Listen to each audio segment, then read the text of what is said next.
우선 오늘 사단법인 한국회원학문학술단체 협의회成立을 진심으로 축하를 드립니다.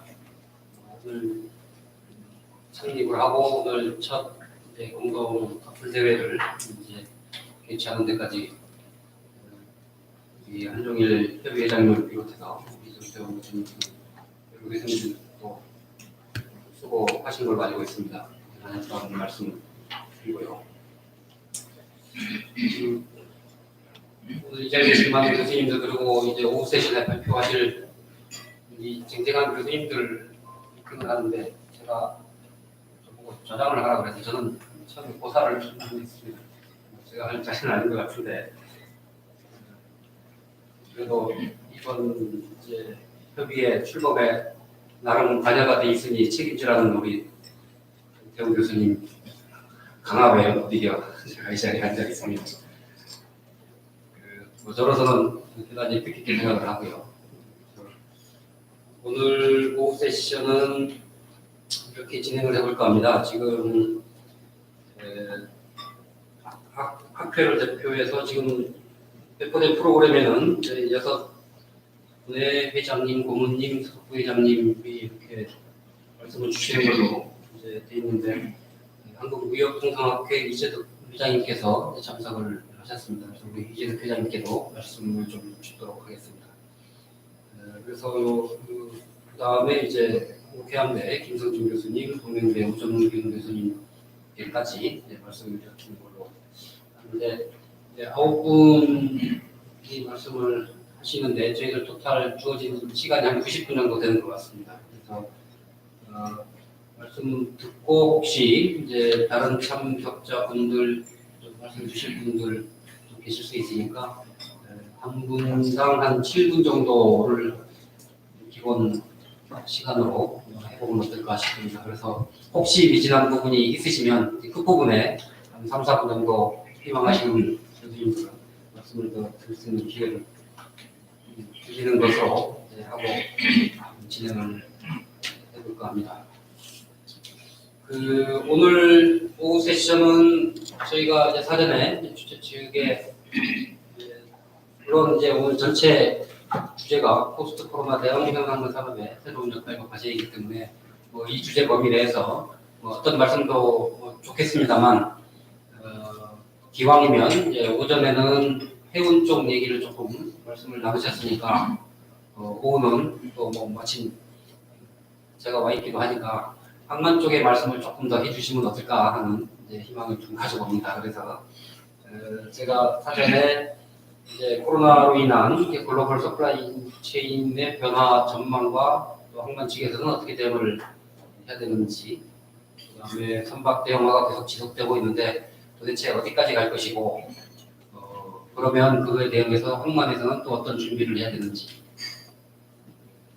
그런 부분들을 좀 고민을 해주시면 좋겠다 하는 말씀 좀 드렸고요. 추가로 제가 화두로 던진 것이 항만이 이제 여러 가지 경제적 효과들이 있다고는 하던데 사실은 항만의 특성상 특히 무역항의 경우에는 딱 보안구역으로 철조망 치고 일반 시민들은 출입이 안 되거든요.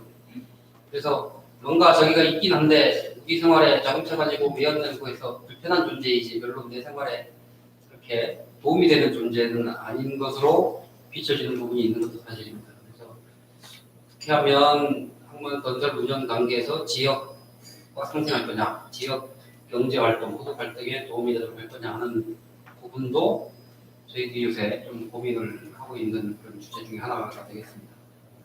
그래서 이런 부분들을 중심으로 해서 좀 참고해서 말씀을 주시면 더욱 좋겠다 하는 말씀 드리고요. 지금부터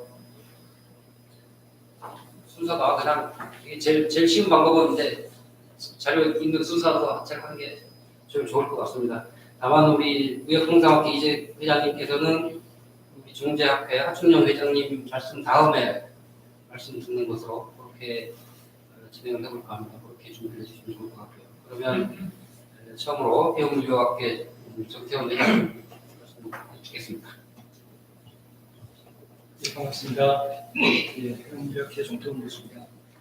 저는 오늘 그냥 간략하게 말씀드린 내용을 먼저 제목을 한번 붙여보면요. 선박 대형화에 따른 어떤 항만의 기능이 이렇게 변화되고 있는데 앞으로 항만이 어떤 기능을 해나가야 될 것인가 이건 조금 추상적이지만 그런 내용들을 좀 잠깐 제가 좀 화두를 던지고 싶습니다. 먼저 다 아시다시피 지금 선박이 굉장히 빠른 추세로 대형화가 되고 있고요. 제가 몇 가지 자료를 한번 찾아보니까 1970년도부터 2020년까지 50년 동안입니다. 50년 동안에 3,000TU급에서 지금 2,300TU, 23,000TU까지 성장을 해서 총 50년 동안 7.7배의 성장을 기록했습니다. 그렇게 지금 급격하게 성장을 하고 있는데 모르겠습니다. 이걸 관점에서 봤을 때 어떤 분들은 50년 동안 7.7배니까 이게 급격한 게 아니다 이렇게 보실 수도 있고 또 어떤 분들은 이게 굉장히 급격한 변화다 이렇게 볼 수 있는데 저는 제가 생각하기에는 이게 여러 가지 이유가 선박 대형화의 이유가 물론 복잡하게 얽혀 있지만 그 중에 중요한 하나의 이유가 바로 이 글로벌 메가 선사들의 어떤 약진으로 이제 많은 선대를 운영하면서 물동량을 해필링하다 보니까 이제 규모의 경제를 하기 위해서 코스트다운을 시키기 위해서 자꾸만 대형화를 시켜가고 그러다 보니까 중소형 선사들과 또 경쟁하는 선사들이 굉장히 그 치킨 게임에 의해서 지속적으로 비용을 코스트다운 시키기 위해서 또 대형화를 시켜가는 그런 분위기가 굉장히 50년 동안 빠르게 진행되는 게 아닐까. 결국 그렇게 진행하다 보니까 이게 이제 수요와 공급의 원칙에 의해서 이제 공급이 자꾸만 늘어나니까 운임이 결과적으로 다운되게 되고 그리고 경쟁은 치열하게 되고 일부 대형 메가 선사들만 독과점을 형성하면서 이제 주변에 경제적으로 취약한 이런 선사들이 다 떨어지는 그런 구조로 이 50년 동안 어떤 그 흐름이 이어오지 않았나 그런 생각이 들게 됩니다. 그러면 이제 그런 선사들은 또 운임을 조금씩 돌리고 이렇게 조정하는 그런 가운데 많은 글로벌 선사들이라 하더라도 지금 뱅크럽시가 된다든가 어떤 경제적으로 굉장히 어려운 그런 상황에 있는 지금 물론 여러 가지 코로나 바이러스라든가 그동안의 어떤 해운 경기의 어떤 침체들이 반드시 그런 것으로 인해서 이루어진 건 아니지만 그런 어떤 흐름에 있어서 항만의 역할에 대해서 한번 생각을 해봤습니다. 그러니까 항만이 과연 이런 해운에 의해서 물론 고객은 해운입니다. 항만의 고객은 해운 걸 부정할 수 없는데 해운의 어떤 드라이버에 의해서 항만이 일방적으로 그냥 수용해서 움직여온 게 아닌가 이런 사실 조금 아쉬움이 드는 거죠. 관점 우리가 포커스를 어디에 두느냐에 따라 조금 다른 부분이긴 하지만 그래서 그간 항만은 이런 것들에 의해서 이런 선박의 대형화에 의해서 그냥 우리가 돈이 굉장히 많이 드는 어떤 중선이라든가 또는 여러 가지 야드라든가 또는 자동화라든가 시간당 많이 처리하기 위한 자동화 시설을 한다든가 또는 요새 이제 디지털화 또 스마트화하면서 더욱더 항만은 고객의 어떤 변화, 선사의 변화에 민감하게 대응하기 위해서 일방적으로 그냥 바뀌어온 부분이 있지 않나 이런 데 이제 저는 조금 생각을 하게 됐습니다. 그래서 그럼으로써 그러면 항만이 어떤 역할을 한번 할 수 있을까 이런 걸 한번 고민해 봤는데요. 그래서 저는 첫 번째로 이렇게 아젠다로 과제를 조금 던지고 싶은 게 제가 또 물론 연구해보고 싶은 과제이기도 한데 그러면 기존에 이런 그 선박의 대형화가 실제로 그런 메가 선사들의 어떤 드라이브 말고 실제로 그런 것들이 어떤 메가 허브 그 선사들의 어떤 드라이브 이외에 그냥 적절한 어떤 그 선박의 경제성을 유지하면서 어떤 적절한 수준으로 대형화가 되어 왔다라면 그건 어느 정도일까? 이런 일부 선사들의 어떤 드라이브 때문에 증가된 어떤 그 선박의 규모가 분명히 있을 텐데 또 그거는 결국 물동량으로 또 나타날 수도 연관이 될 수도 있을 텐데 그런 규모가 어느 정도일까? 이게 어느 정도의 그런 선사들의 메가 선사들의 힘에 의해서 그런 선박의 대우가 급격하게 진행된 걸까? 이런 거에 대한 조금 퀘스천 마크를 가지게 됐고 그래서 이렇게 정상적으로 만약에 50년 동안 수급에 의해서 수요와 공급에서 이루어졌을 적에 적정한 선박 규모는 과연 어느 정도였을까? 이런 게 이제 사실 조금 궁금하더라고요. 그래서 그건 내지 앞으로 향후 우리가 2040년, 50년을 목표로 한다면 40년, 50년에 증가되는 그 정도 대형화의 정도가 선박 대형화의 정도는 그러면 적정 규모는 어느 정도고 또 그렇게 드라이브가 더 가미됐을 때는 어느 정도일까? 또 이 포스트 코로나 시대에 어떤 물동량이 분명히 줄고 이럴 때 우리가 어떻게 항만으로서의 어떤 역할을 해 갈 것인가 이런 거에 대해서 조금 파악을 먼저 어떤 연구 과정을 먼저 생각을 해봤고요.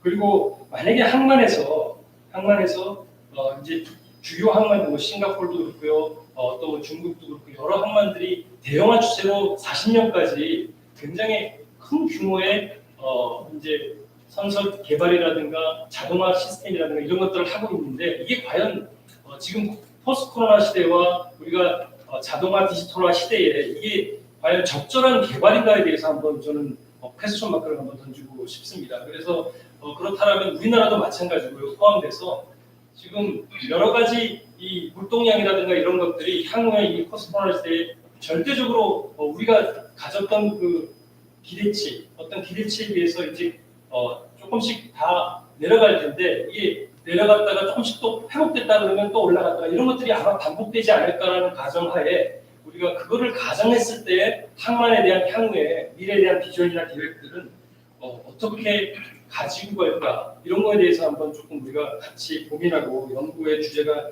됐으면 좋겠다는 생각을 한번 해보게 됐고요.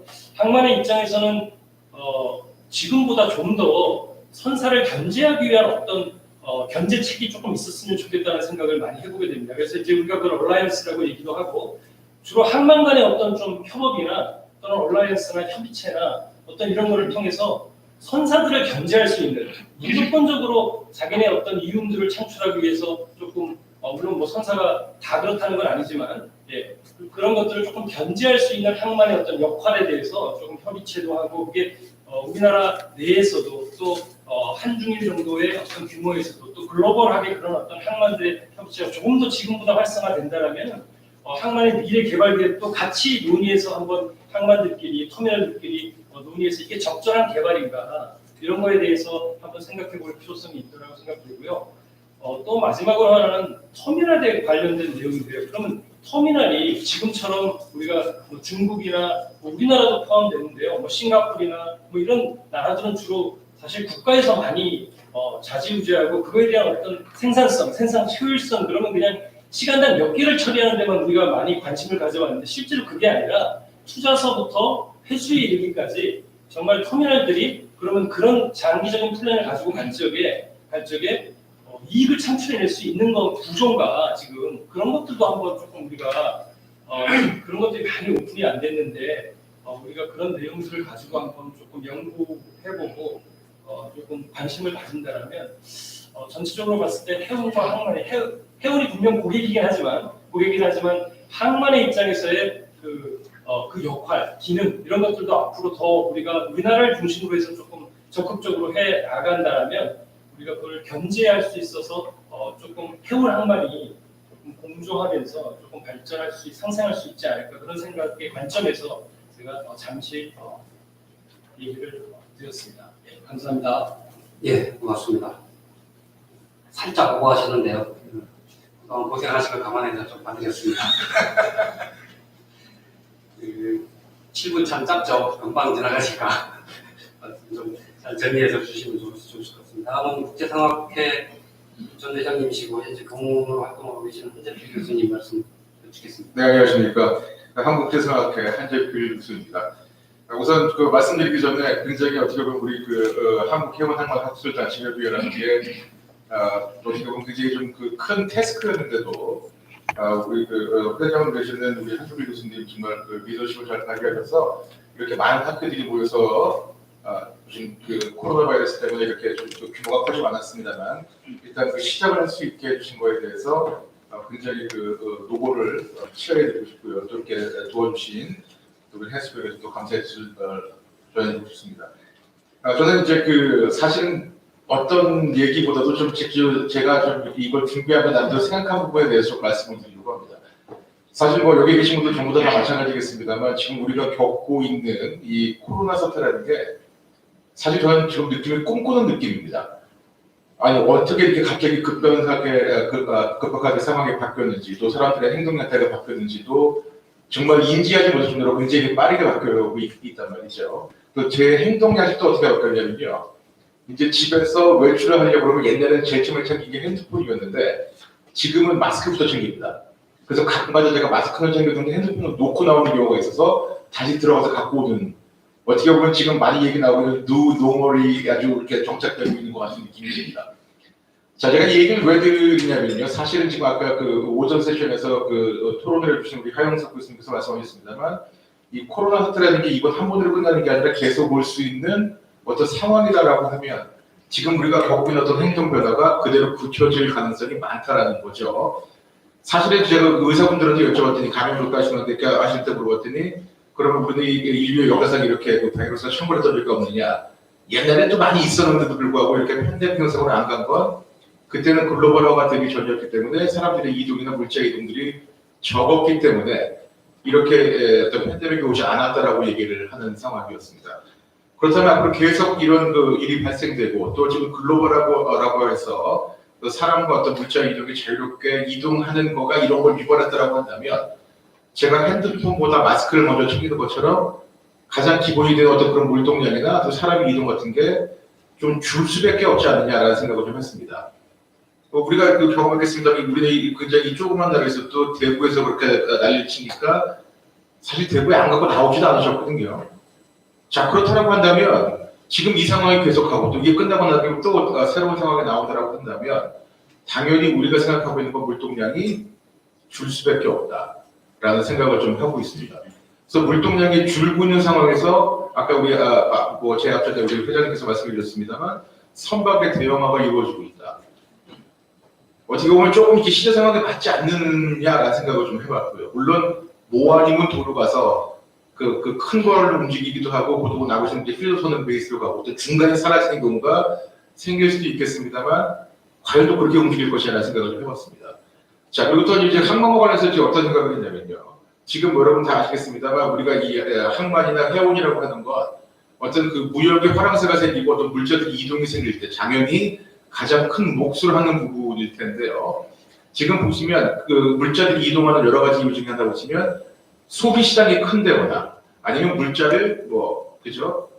이렇게 사올 수 있는 어떤 그런 나라던가 아니면 어떤 생산기지가 있거나 이렇게 됐을 때만 많이 이제 물품이 움직이고 있는데 자, 그렇다고 본다면 우리가 시장을 쫓아가야 되는 우리나라 입장에서 보면 미국은 어떻게 될지 모르겠습니다만 지금 우리한테서 가장 중요한 시장으로 다가오고 있는 게 동남아 시장입니다. 여러분 아시겠습니다만 지금 그 베트남의 인구의 어떤 평균 연령이 32세라고 하고요. 우리나라는 43세입니다.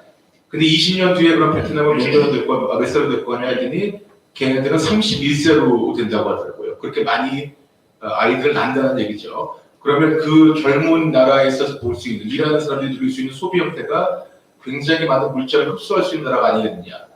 그렇게 해야 되면 또 그쪽에 많이 생산기지를 가는 게 맞다라는 얘기죠. 그럼 우리나라 입장은 어떠냐? 지금 우리나라가 지금 43세, 44세 그럽니다만 20년 뒤에는 43세만 머물러도 괜찮은데 60세까지 올라간다는 보고가 있습니다. 그럼 더 이상 생산기지도 또 소비시장도 안 된다는 얘기죠. 자, 그럼 이런 상황에서 우리가 이 항만에 대해서 얘기를 해야 된다고 한다면 진짜 신경을 쓰셔야 될 부분이 이제 물동량과 관련해서 사실은 내수 물동량보다는 어떻게 환정량이 좀 더 중점이 되어야 되는 게 아니냐라는 생각이 좀 해보게 됐고요.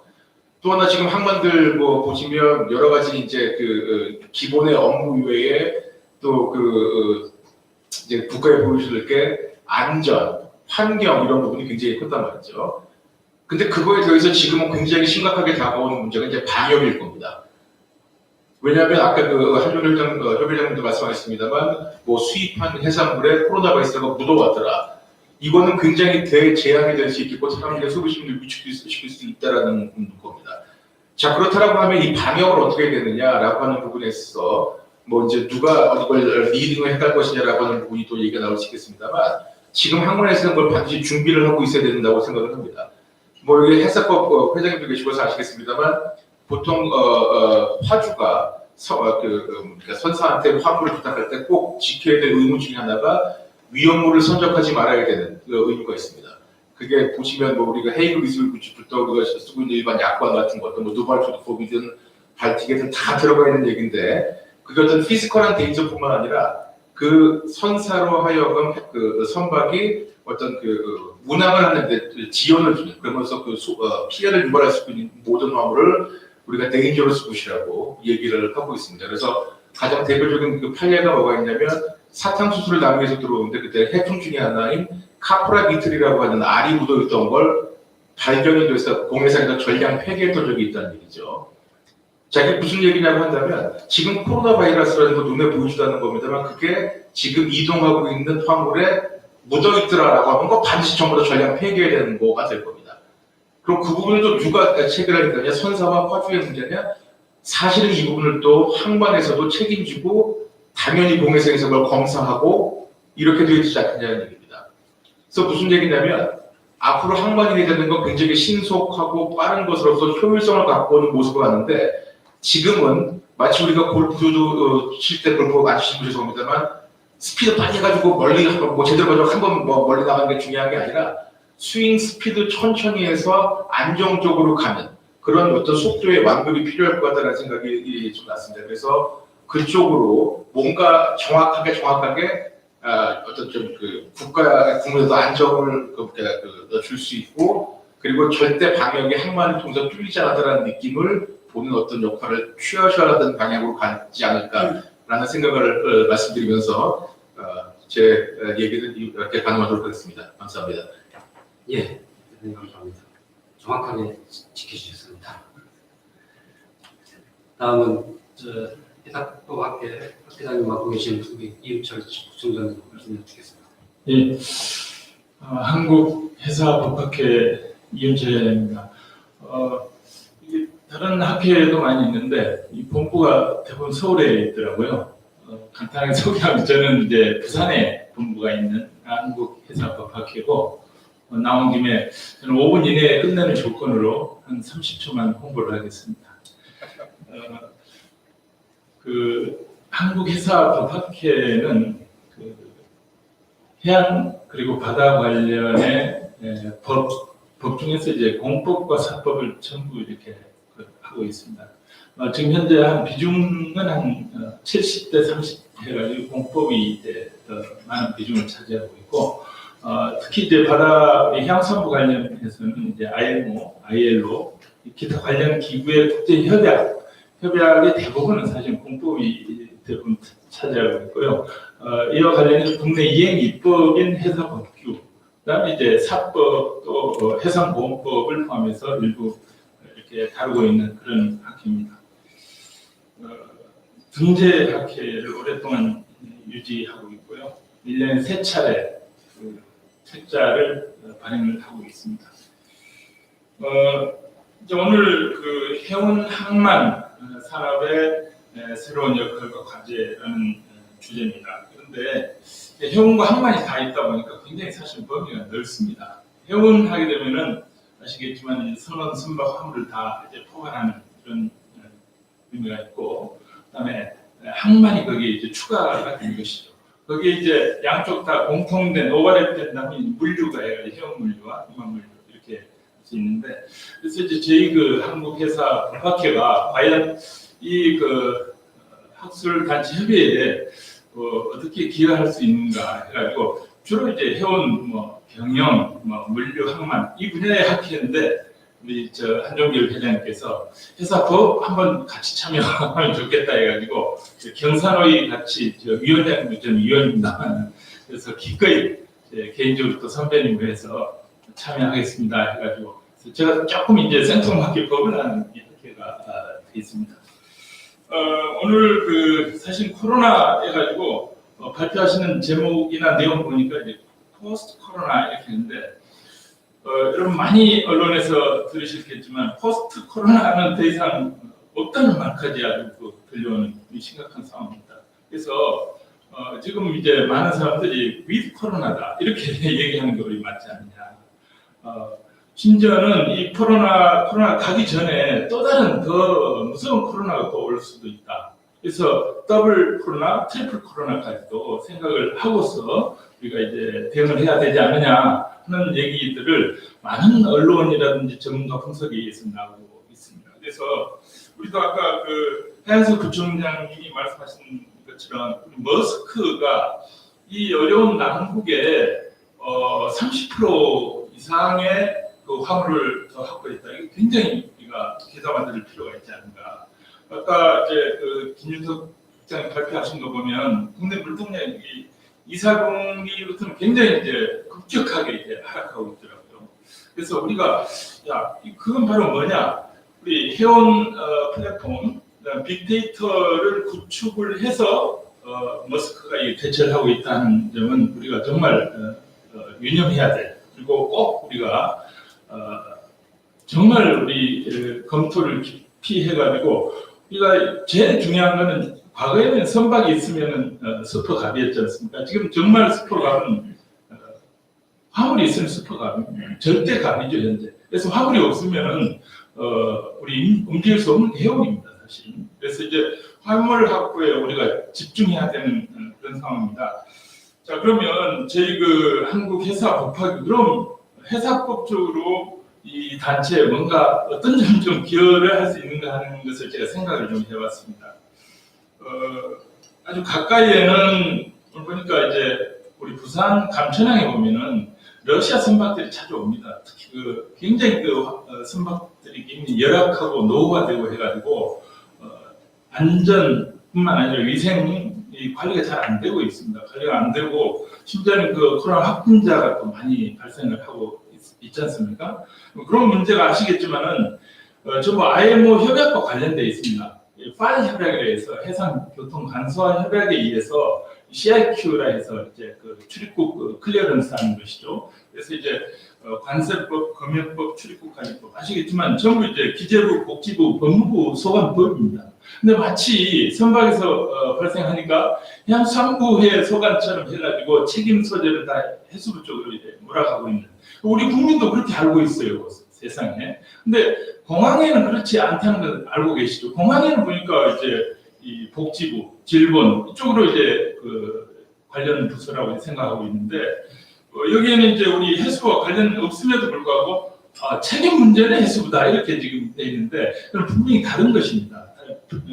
소관법 자체가 다르고요. 그래서 그렇지만 이 해수부가 이제 바다 관련 우리 정부 주무부처니까 책임감을 가지고 고생하고 계신 건 제가 알고 있습니다. 그래서 이 부분에 대해서 보다 적극적으로 이제 귀향 이렇게 됐으니까 법적으로 조금 이제 대처할 필요가 있고요. 또 하나는 아까 저 고모님 말씀하신 것처럼 이 외에도 국제 협약에 보면은 바다 관련, 선박 관련 협약들이 많이 있습니다. 아까 이 FAR 협약 말고도 솔라스 협약의 ISPS 코드라든지 또 ISM 코드, 그다음에 안전한 컨테이너에 관한 협약 있죠. CSC라든지. 그다음 최근에 관련돼 있는 금년 1월 1일부터 IMO 2020이 발효가 됐지 않습니까? 0.5% LSF. 그러면은 그런 것들이 이제 마스터 협약 관련돼 있고 해가지고 상당히 우리 회사법 학회에서도 국제 조약 관련된 국내 이행법들이 제법 있습니다. 이런 분야에 우리 회사법이 우리 해운항만 학술단체 협의에 기할 바가 상당히 넓지 않은가 이런 생각을 좀 해봅니다. 그래서 순수하게 제가 전에 어떤 토론보다는 제안을 하나 드리면 지금까지 이 분야의 학회를 보면은 주로 저기 있습니다만 해운물류, 항만경제, 상사, 무역통상, 항만 이렇게 했는데 회사 법학회가 국제조약과 국내 이행입법 차원에서 기할 바가 상당히 넓다. 저는 이런 생각을 오늘 여러 발표자들의 발표도 듣고 하면서 많은 생각을 하게 됐습니다. 그래서 저는 이 자리에 큰 이론적 제안보다는 저희 한국 회사 법학회의 앞으로 향후 역할이 상당히 룸이 있지 않은가 그런 말씀을 드리면서 마치겠습니다. 감사합니다. 예, 감사합니다. 이 법학회의 멋진 활약을 또 기대를 드리겠습니다. 다음은 한국 관세학회의 나봉모 수석회장님 말씀 주시겠습니다. 예. 한국 관세학회 수석부회장 제주대학교 야공 교수입니다. 반갑습니다. 원래는 저희 학회장님께서 오셔서 좀 같이 토론도 하고 하셔야 하는데 급한 일정 때문에 제가 차기 회장으로서 대신하게 됐습니다. 회사법 학회장님께서 간단하게 뭐 학회 소개도 좀 하셨는데 저희 한국 관세학회에 대해서 간단하게 좀 말씀을 드리고 좀 진행을 하도록 하겠습니다. 저희 관세학회 그러면은 이제 뭐 조세 일종이구나. 그래서 국세 중에 관세를 뭐 걷어들이는 것, 뭐 그런 어떤 그 공부를 좀 하는 그런 단체이구나. 뭐 이렇게 생각을 하실 것 같은데 사실은 우리 관세학회는 좁은 의미에서 본다면은 뭐 관세, 뭐 텍스나 듀티 뭐 이런 것들만을 연구하는 뭐 관세 법령 제도, 관세 심판 뭐 이런 거, 뭐 관세 평가 이런 것들을 공부하는 데구나라고 생각하실 것 같은데요. 사실은 넓은 의미에서 본다면은 우리 관세학회가 하는 분야가 상당히 좀 우리 그 해운 물류 이 계통에도 상당히 이제 좀 결부되어 있다 이렇게 볼 수 있습니다. 왜냐하면은 우리 관세학회 쪽에서 이제 공부하는 영역에서 본다면 넓은 의미에서 무역 원활화라고 하는 측면이 상당히 이제 그 가미가 되어 있거든요. 사실은 무역 원활화는 이제 WTO 체제에서 최초로 통과시켰던 협정이기도 합니다. 그래서 2017년 2월에 이제 통과가 됐는데 사실 무역에 장애가 되는 여러 가지 수출입 절차라든가 규범이라든가 제도 그리고 뭐 여러 가지 수수료라든가 행정적인 어떤 절차를 복잡하게 한다든가 이런 것들이 다 총체적으로 다 포함이 되어지고 있는 거죠. 그래서 사실은 무역 원활화가 잘 되려고 하면 신속하게 통과시켜주면 되는 거예요. 그런데 반면에는 뭐가 있느냐 하면 뭐 화물에 대한 안전이라든가 보안 문제, 특히 9.11 테러를 이후에는 상당히 이제 사람에 대한 보안뿐만이 아니라 화물에 대한 보안도 엄청나게 신경 쓰게 되었다는 것이죠. 그렇기 때문에 이게 서로 양립하는 어떤 관계에서 적절하게 보안도 하면서 통관도 진행을 하면서 이렇게 해야 되다 보니까 이런 것들이 이제 발생되어지는 것이죠. 그래서 저희 관세학회에서는 이런 것들을 총체적으로 같이 연구하고 그러한 단체입니다. 오늘 이제 포스트 코로나 시대에서 해운 항만 산업의 어떤 새로운 과제와 역할이라고 하는 대주제 속에서 어떤 세미나를 하게 됐는데요. 제가 보는 견제에서는 해운 항만의 어떤 물류 시스템 이런 것들을 큰 축에서 본다고 하면 저희가 연구하는 어떤 부분, 뭐 통관이라든가 이런 부분들은 하나의 어떤 소프트웨어적인 어떤 그런 같은 것 아닐까 이렇게 생각이 들고요. 특히나 이제 뭐 그 OECD 같은 데에서 무역 원활화 지수라고 하는 것들을 매년 발표를 해요. 그래서 여기에는 여러 가지 이제 지수의 큰 섹터 부분들이 있는데 여기 사전 심사, 수수료 정보 가용성이라든가 뭐 여러 가지 있는데 뭐 문서의 형식, 뭐 통관이라든가 통관 분야 이런 것들에 대해서 이제 WTO 무역 원활화 협정에 있는 내용들을 구체적으로 만들어 가지고 약 150여 개의 세부 항목들을 가지고 2점 만점으로 평가를 합니다. 그래서 우리나라는 꽤 높은 점수를 받고 있는데 한 1.85점에서 한 1.9 사이를 받고 있어서 꽤 상위 부분에 랭크되어 있고요. 그다음에 또 한 가지 보면은 이제 월드뱅크에서 보면은 LPI 지수, 그러니까 Logistic Performance Index라고 해서 물류 성과 지수를 6가지 또 섹터에서 분류를 해가지고 매년 2년에 한 번씩 지수 점수를 발표하는 그런 것들이 있더라고요. 그래서 저도 뭐 예전에 이 지수 데이터를 가지고 해서 실증 분석을 통한 어떤 논문도 좀 써보고 했는데 사실 여기에는 또 역시 통관이라든가 기반시설, 뭐 화물 추적, 기타 뭐 정시성, 국제 수송 뭐 이런 여러 가지 이제 물류 품질 역량이라든가 이런 것들을 지수화하고 점수화해서 점수를 주고 있어요. 그래서 뭐 세계 1위로 나타나고 있는 국가는 뭐 독일이라고 보면 되고 우리나라도 최근까지만 한 24위, 5위 정도를 한 걸로 나타나고 있습니다. 그래서 예전처럼 이제 관세가 어떤 가격 효과를 왜곡 효과를 통해 가지고 어떤 무역을 제한하거나 이런 것들은 다 이제 끝난 시대라고 보고요. WTO 뭐 평균 관세율도 이제는 8% 이하로 다 떨어져 있고 그다음에 각 나라마다 이제 관세 가지고가 안 되니까 비과세 장벽 중에 일종의 여러 가지 이제 통관에 대한 어떤 행정처리라든가 검역이라든가 뭐 이런 것들을 통해서 하는 시대로 변화가 된 것 같습니다. 그래서 앞으로 우리 8개의 학교 연합회에서 같은 부분, 어떤 특수한 부분이 있다고 하면은 이 해운 물류 산업의 어떤 새로운 방향성이라든가 어떤 연구하는 부분에 조금씩 이렇게 균형을 맞춰서 잘 진행을 한다고 하면 좋은 컨소시엄이 되지 않을까 이렇게 생각을 해봅니다. 감사합니다. 네, 고맙습니다. 강세라는 시각에서 말씀 주신 것은 다음은 국제 이비즈니스 학회 이재용 본부님 말씀을 드리도록 하겠습니다. 네, 안녕하십니까. 저는 국제 이비즈니스 학회에서 공무원을 맡고 있는 조선대학교 이재용입니다. 반갑습니다. 그리고 먼저 이 자리를 마련해 주신 한용길 회장님께 감사의 말씀을 드립니다. 저는 언론적인 지속적으로 이제 우리가 관심을 가져야 하는 부분, 이런 부분에 대해서 간단하게 말씀드리겠습니다. 특히 이제 그 중에서 저는 항만과 같이 항상 같이 붙어 있는 항만 배후단지를 어떻게 활용할 것인지에 대해서 간단하게 한번 말씀을 드려볼까 합니다.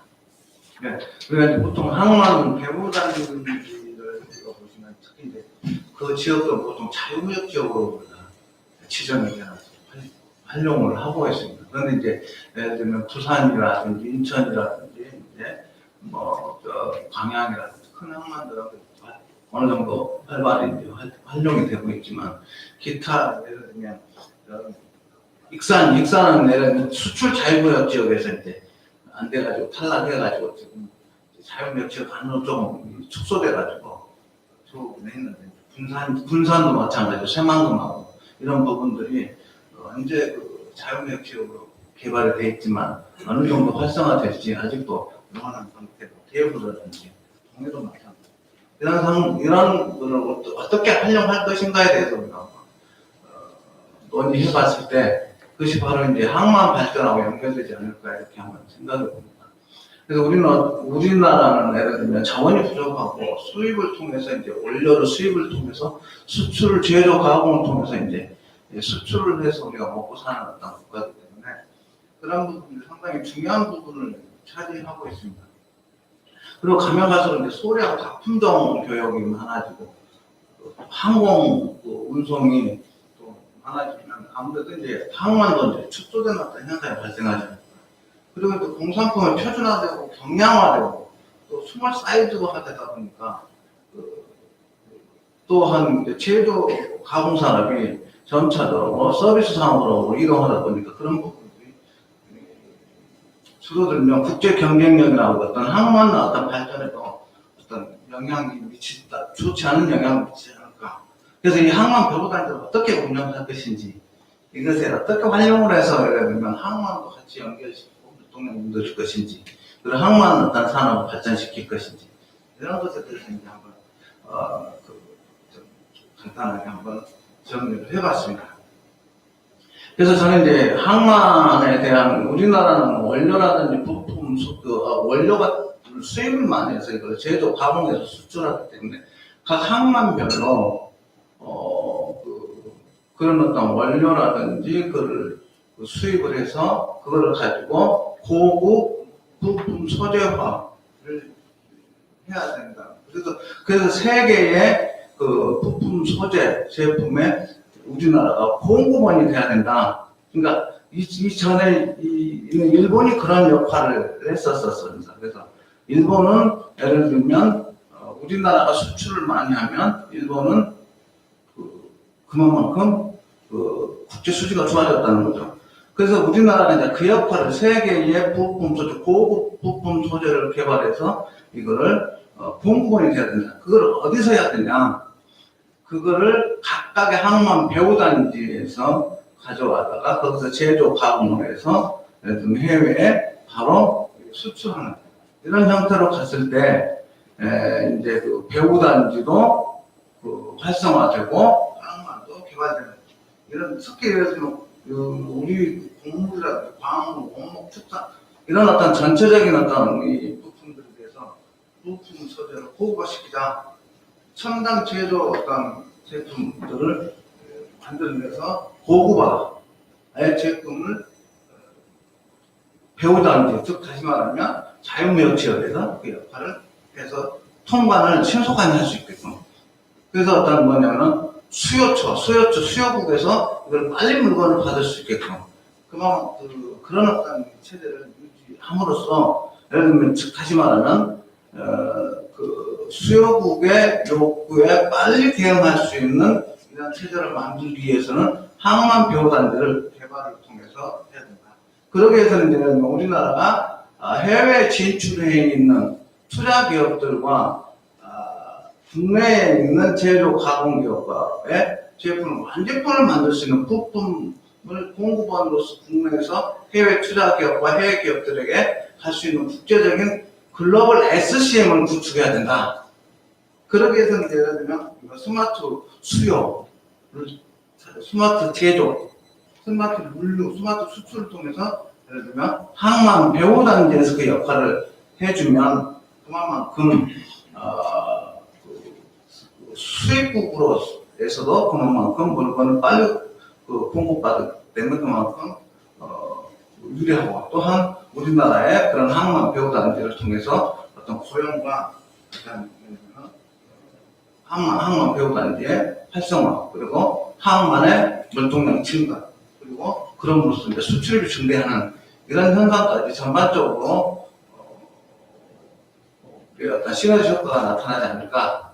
그래서 이런 측면에서 저는 이제 항만 배후단지를 활성화시키자. 그래야만이 항만의 활성화가 같이 연결된다. 그것이 뭐하고 연결돼야 되냐면 무역과 같이 연결돼야 된다. 그럼 무역이 연결되려면 옛날처럼 단순 노동이 아니라 지식이 축약된 부품 소재를 개발할 수 있는 그런 역량이 돼야 된다. 그래야만이 우리나라가 세계의 부품 소재의 공급원이 될 수 있다. 그러면서 우리나라의 국가가 이제 그 부분이 상승해 간다는 이런 나름대로 추론을 해봅니다. 또 한 가지는 예를 들어 통일을 대비해서 이제 우리가 항만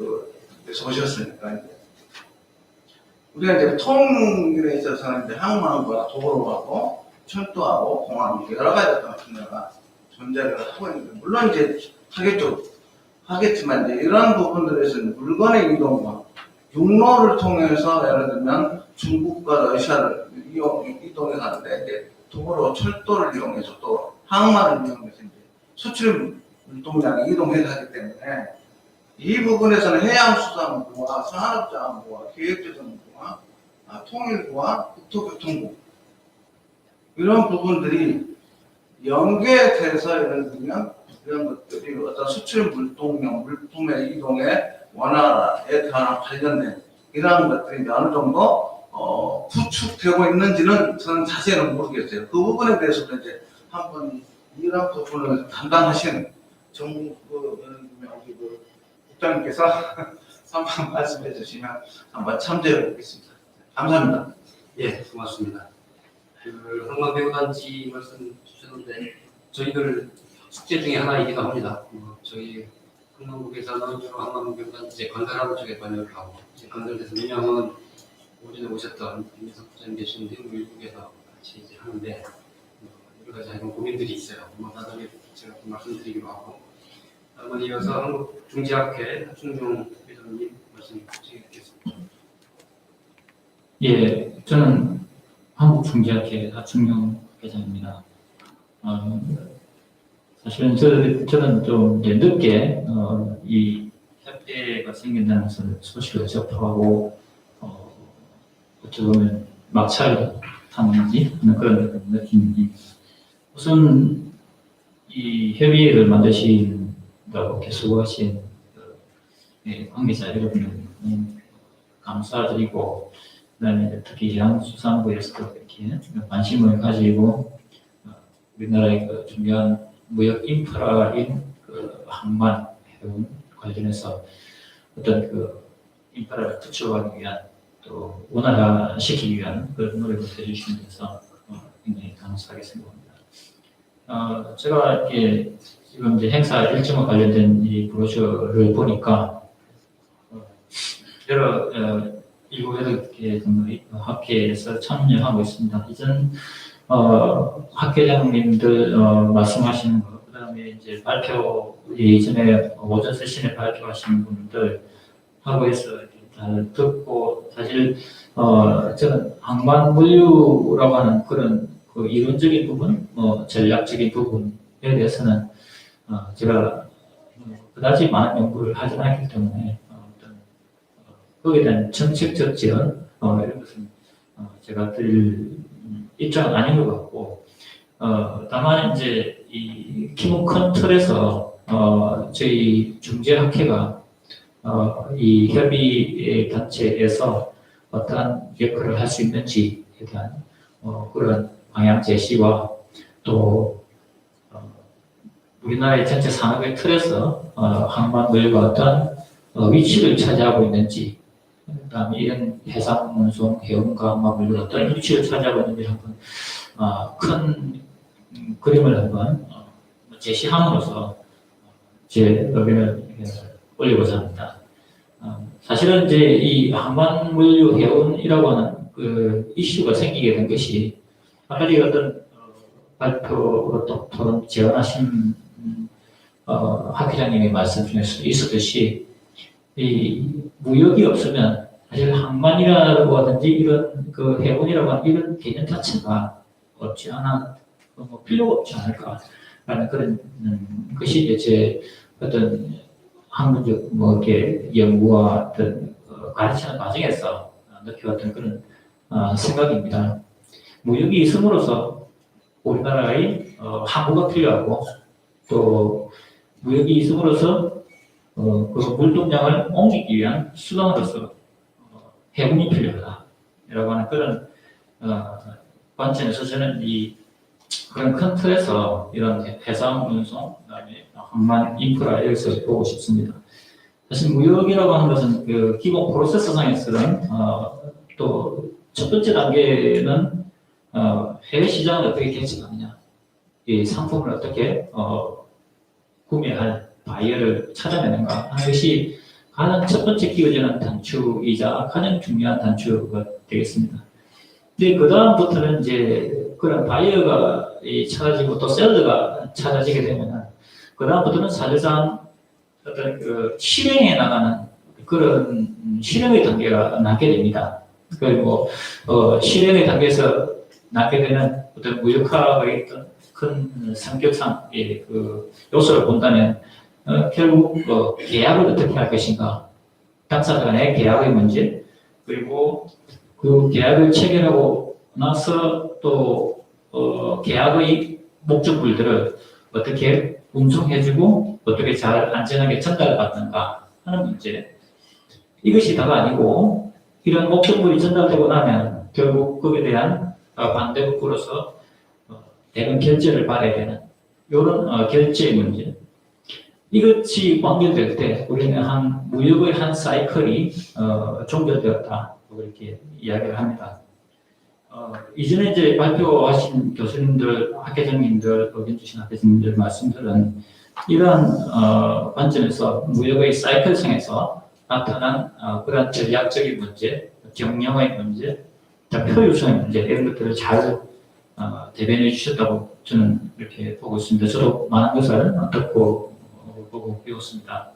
근데 사실은 저는 이제 중재학회장으로서 이렇게 참석을 하게 되었습니다만은 이 중재학회가 기여할 수 있는 어떤 그런 핵심적인 관건이라면 사실상 이러한 전략적 관점의 한 사이클이 다 끝나고 난 뒤에 당사자 간의 어떤 분쟁이 발생했을 경우에 그 분쟁을 어떻게 효율적으로 해결할 것인가 라고 하는 것도 우리가 고려하지 않을 수 없는 국제 무역에서의 중요한 한 파트입니다. 그게 현실이고 그래서 오늘 이제 참여하신 이 학회장님들 중에 해사법 학회에서 이렇게 또 오셨더라고요. 제가 많은 좋은 말씀을 들었는데 사실 이제 해사법은 법적인 어떤 그런 관계법, 법률 근거를 제시를 한다면 저희 중재학회가 앞으로 이제 이 협의에서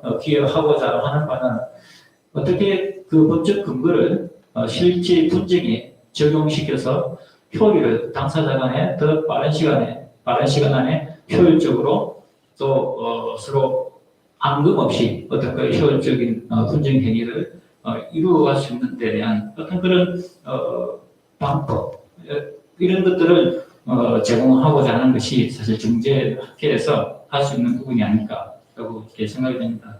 그래서 보통 이제 분쟁 해결 방식이라고 했을 때는 우리 이제 학문적으로는 소송, 중재, 조정, 화해 이런 방법들이 있습니다.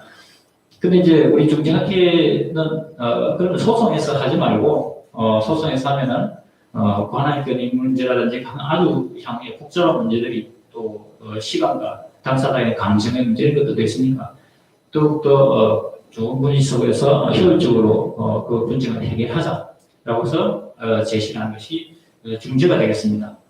그런데 사실 이 중재도 각 분야별로 뭐 분쟁이 많이 발생할 수 있지만은 특히 이 해사 분쟁과 관련돼서는 영국을 중심으로 한 중거법과 영국의 해사법이 그 분쟁 해결, 그 중재를 통한 분쟁 해결에서 많이 적용이 되고 있습니다. 그래서 이제 해사 분쟁이 어떤 지금 이 해양 항만 관련, 해상 운송 관련해서 생길 수 있는 분쟁의 종류를 대변하고 있지 않을까 이렇게 생각해서 저희 이제 중재학회에서는 해사 중재를 어떻게 활성화시키고 또 이 해사 중재와 관련된 어떤 인프라 투자라든지 이런 부분들에 대해서 앞으로의 향후의 방안을 제시하고자 하는 것이 저희들의 중재학회가 여기서도 어떤 참여해서 기여할 부분이 있겠구나 그래서 참여하게 된 동기가 되겠습니다. 사실상 이때 무역 거래 절차성에서 분쟁이라고 하는 것은 없으면 제일 좋은 것인데 이것이 또 발생하게 되면은 또 이렇게 스무스하게 해결해야 되는 것이 맞습니다. 그래서 조금 이제 이 분쟁의 프로세스상에서 제일 마지막에 정리되는 것이 이 분쟁의 해결이다라고 이렇게 해서 그 가장 효율적인 방법은 중재가 될 것이라고 이제 저희들은 이제 생각하고 있습니다.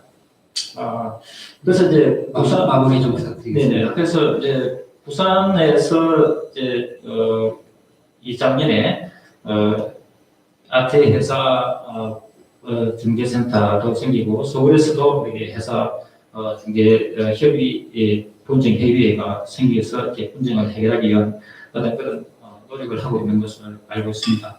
그래서 우리 해양수산부에서도 사실상 이 부 내에서 어떤 중재와 관련된 것을 다루기는 힘듦으로 인해서 법무부와 연계되어서 어떤 분쟁 해결의 한 틀을 마련하는 데 대한 어떤 관심을 좀 가져주셨으면 하는 그런 차원에서 제 의견을 마치도록 하겠습니다. 감사합니다. 예, 감사합니다. 해운 비즈니스 하는 과정에서 갑자기 말씀하는 분쟁 해결의 한 일원으로서 중재에 대해서 말씀 주셨습니다. 다음은 무역통상학회 이재득 부장님께 드리겠습니다. 네, 반갑습니다. 한국무역통상학회장 이재득 교수입니다. 저도 이전 자리를 마련해 주신 여러분들께 대단히 감사합니다. 저희가 새벽부터 부산에서 보긴 왔는데 사실은 제가 이쪽 방면에 대해서 모릅니다. 모르기 때문에 조금만 있었는데 그 대신 질문으로 빨리 마칩니다. 또 많은 분들이 할 말씀은 있었는데 또 못하시는 분들이 있어요. 제일 먼저 제가 궁금함을 가지고 있는 것은 저도 뭣도 모르고 몇 년 전에 한 한국 한반도 생각했는데 본토에는 월동량을 대처하고 막 그랬어요. 개량량 자료. 그래서 처음 한반 경제 해운 왜 우리는 해운만 자꾸만 이렇게 포커스를 둘까? 공항도 있는데 그리고 육로도 있는데 이런 생각이 좀 들어가지고 물론 해수부라는 게뭐 해양수산적으로 그런 생각이 아까도 분께서 관시학회에 대해서 이야기를 했는데 요즘 관시학은 중요한가? 비관시가 더 중요한 거 아니고 해운이 관시학회지 관시의 비관시학회라든지 저쪽으로 넘어서 그랬거든요. 그래서 보니까 사실은 그 코스트가 뭐 CG 같은 거를 이용해서 해보니까 NTM이 굉장히 중요하더라고요. 그래서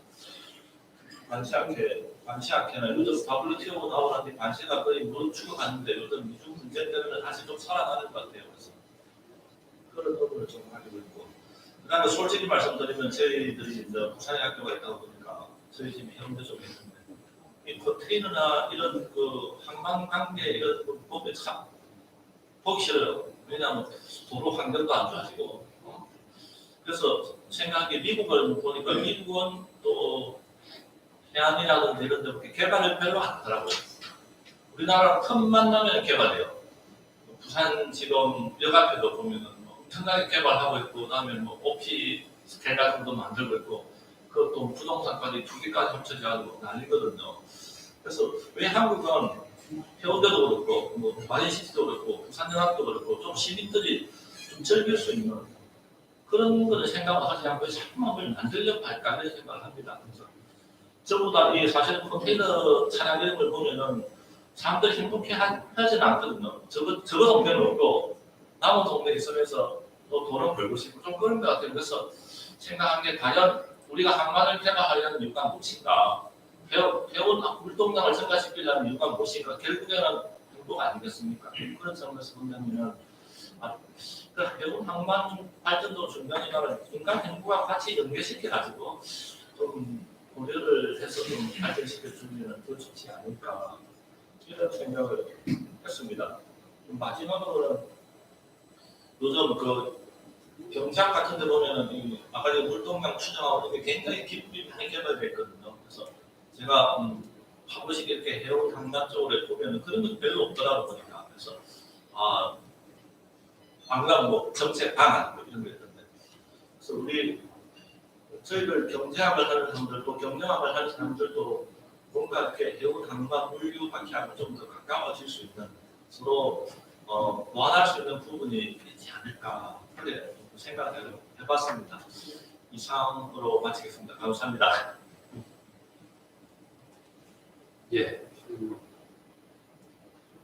여러 가지 좋은 질문들 많이 해주신 것 같습니다. 특히 항만으로 인한 이제 그 지역 도시 활동 또는 지역 주민들에 대한 불편 문제는 사실 제가 모두의 말씀드린 항만과 지역과의 상생이라는 측면에서 이미 오랫동안 뭐 저희 항만 당국 입장에서는 사실 중요한 화두이기도 하고요. 또 최근에 북한 재개발 관련해서 말씀하시는 것 같은데 이제 그런 부분들도 이제 항만이 물류기능으로 쓰이다가 이제 그 기능이 나오면 결국 이제 재개발로 가는 추세에 있습니다. 이제 이게 또 항만으로 전체로 또 하나의 사이클의 이제 마지막 단계가 될 텐데 이제 재개발이 이제 대표적으로 부산, 북한 지금 말씀하신 부산 앞에 두고 있는 게 거기 있고요. 5만 원 사이즈가 그 옆에 또 들어갑니다. 자성대 구조를 포함해서 뭐 이런 부분들도 계속 뭐 가능하지 못하라는 부분은 없지만 일단 항만과 지역 사회와의 관계 뭐 이런 부분에 대한 논의도 얼마든지 좀 해야 되는 일이 아닌가 싶습니다.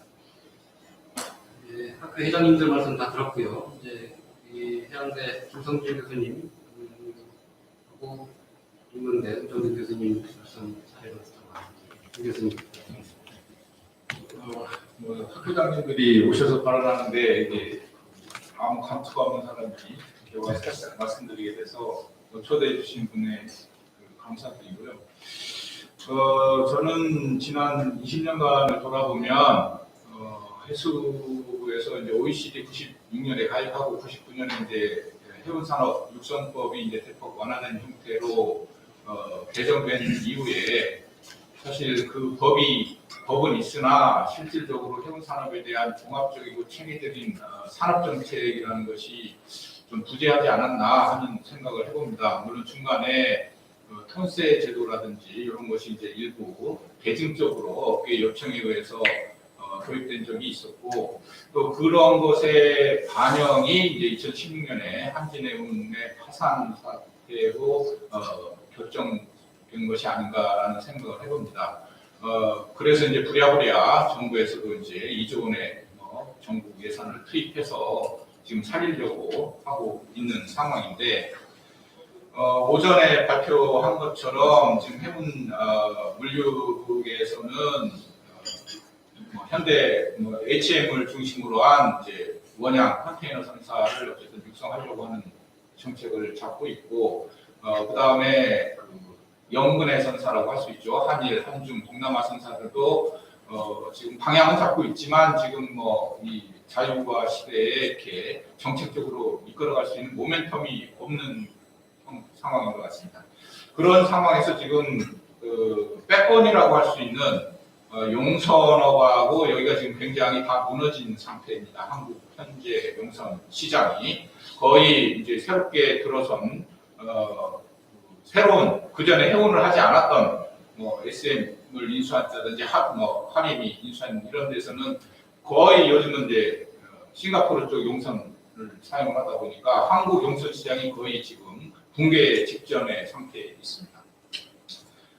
지금 그뿐만 아니라 이제 선박 관리 쪽도 적게는 몇 척, 제일 크다고 한 KLC, SM 정도가 한 100척 정도를 지금 선박 관리를 하고 있는데, 지금 V10이라든지 여기는 거의 1000척을 관리를 하고 있거든요. 그래서 LNG선을 용선 줄 때 한국 선박 관리 회사들은 관리 능력이 없으니까 외국 용선 선박 관리 회사에 줘라라는 이런 계약 조건까지 지금 따라붙는 상황이거든요.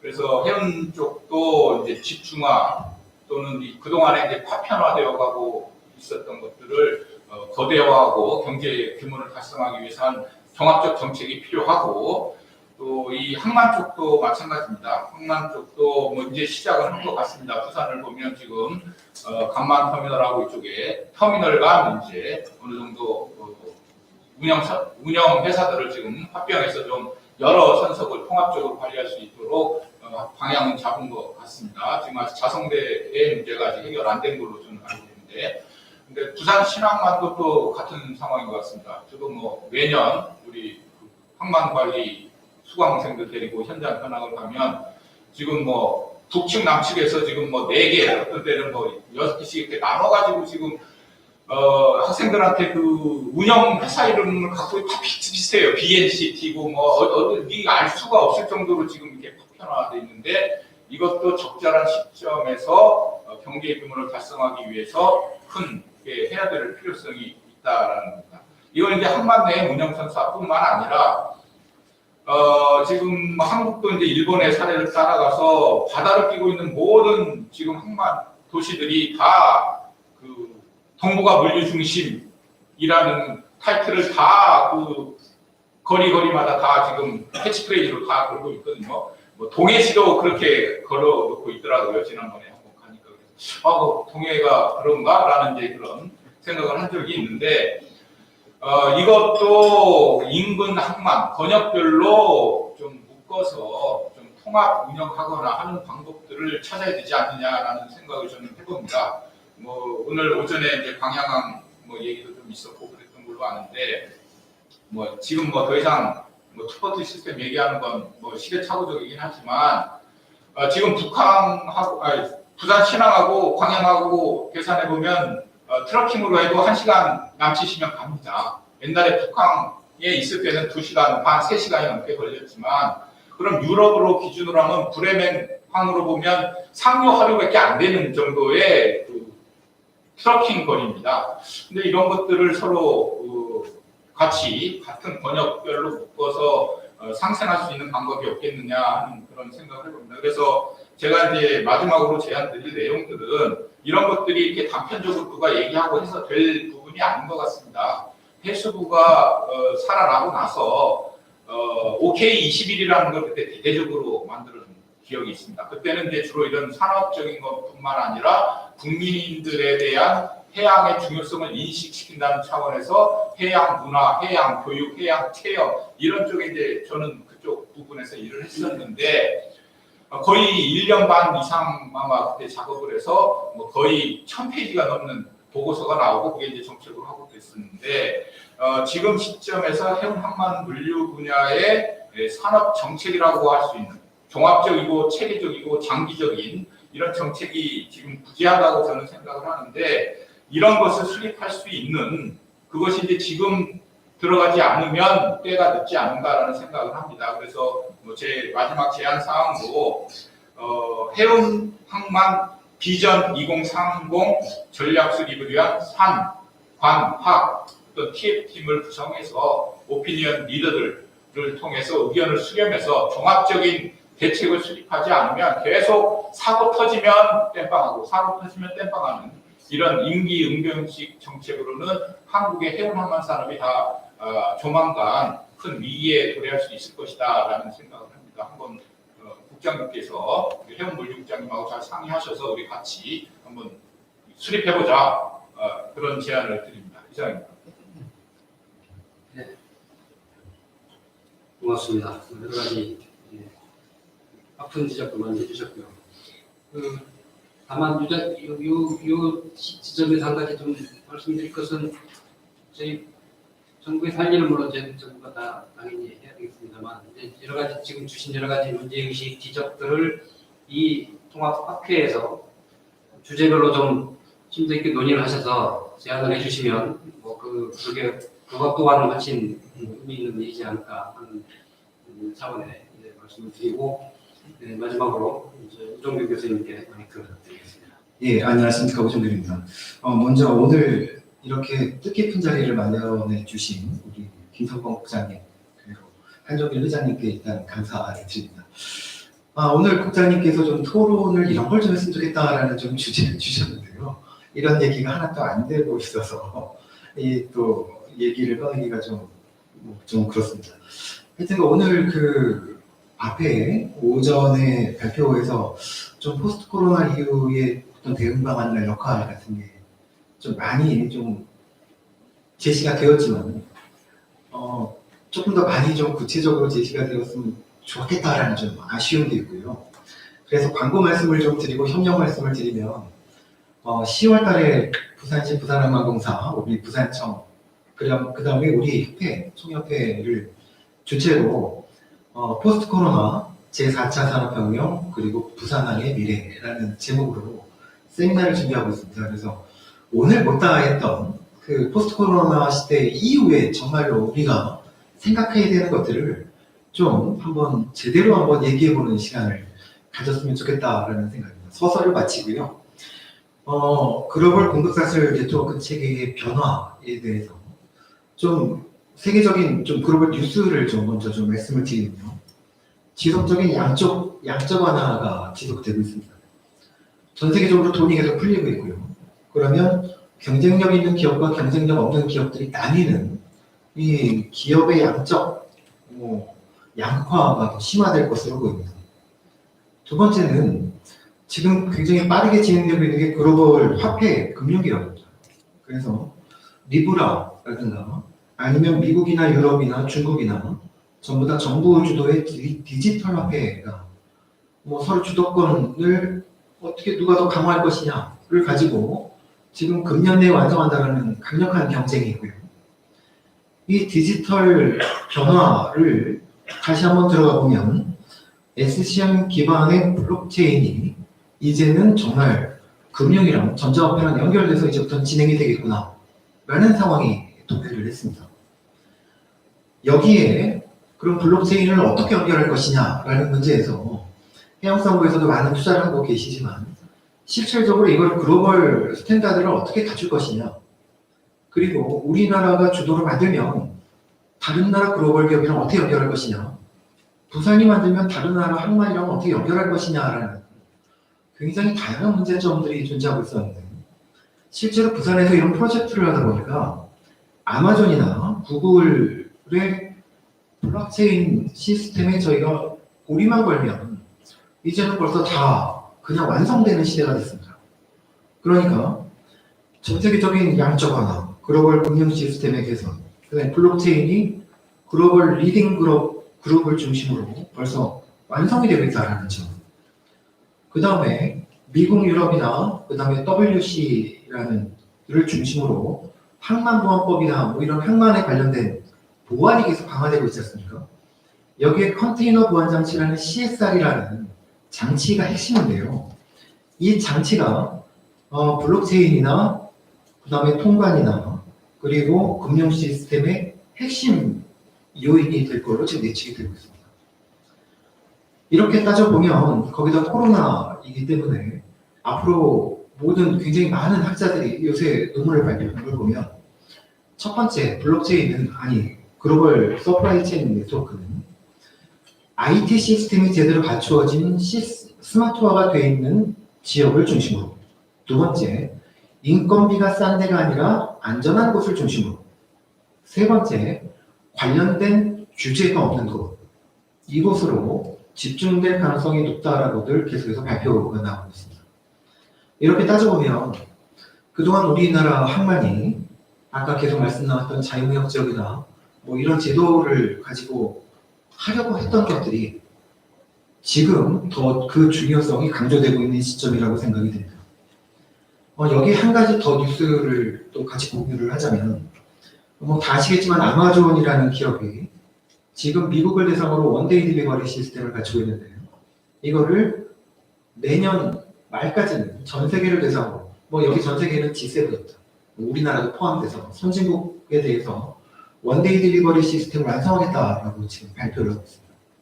그러면 지금 항공산업이, 항공운송이 굉장히 중요해진다라는 얘기가 되는데요.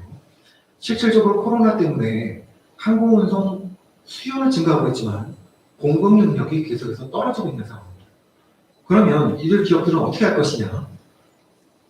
원데이 딜리버리를 하기 위해서는 결국은 해운이 중심이 될 수밖에 없고 정말 중요한 것들만 한 거, 나머지는 전 세계 정말 허브 항만에 글로벌 물류센터를 설립하고 여기서 지역 전체를 공급하는 시스템으로 갈 수밖에 없다라는 얘기가 되고요.